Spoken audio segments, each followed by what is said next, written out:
Today, in an online physics simulation, the topic is linear motion. Unlike the usual projectile motion, linear motion has an object that starts at rest and moves with constant acceleration in one direction. To show linear motion in this simulation, you must first have an object at rest, the skateboard. If you haven't noticed yet, the little guy standing next to the skateboard is at rest with the skateboard.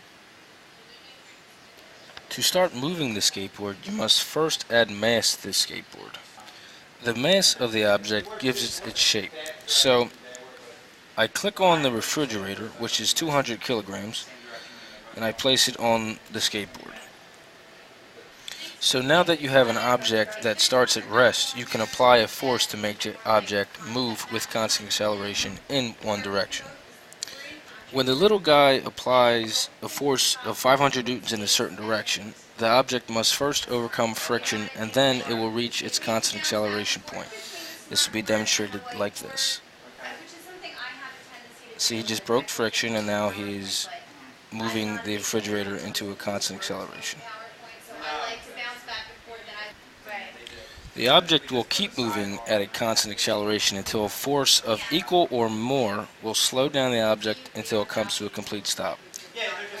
So then if you see this, the little guy pushes the other way with an equal force of 500, the refrigerator will eventually start to slow down and then it will in turn go the opposite direction, which will be shown right about now. The more friction there is, the more force is needed to move the object. This will be shown as if when I change this tab to friction, see how this little, looks like there's actual rug on the surface. So if I put the refrigerator on the surface and I push with a force of 500 newtons, the refrigerator will not go anywhere. If I lessen the friction, say about halfway, and I put 500 newtons of force, it will start to move. But it was much slower than when it was on a skateboard because there was more friction. And once the friction is broke, the object will move with a constant acceleration. If the friction is too great, the object will eventually slow down and stop. This will be resulted now when I move the friction to more. See how the friction is going against it? And now the object has come to a stop. On the contrary, if the surface is frictionless, the object will move on forever without stopping, theoretically, depending on if the surface is infinite or not.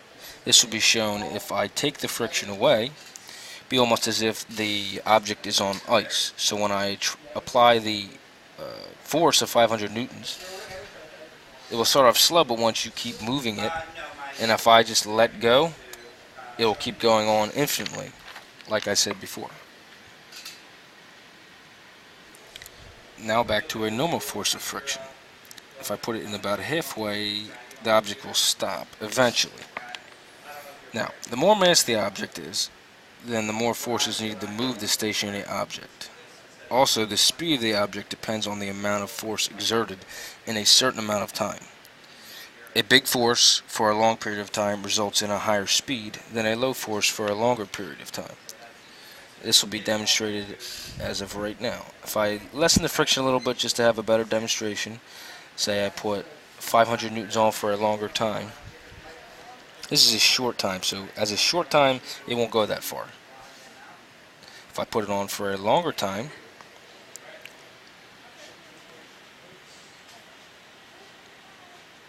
the force applied over a greater time will result in a greater speed. Now see, now if I let go now, it will go on longer. But of course there still is friction, so eventually the refrigerator will come to a stop. So now that I've gone over the basics of linear motion is movement that only involves three factors. That is mass, force, and friction. Like I said before, once you overcome friction and you break that bond, the force applied will result in a greater speed. Then now if you didn't have any friction, you wouldn't have to use that much force for a constant acceleration.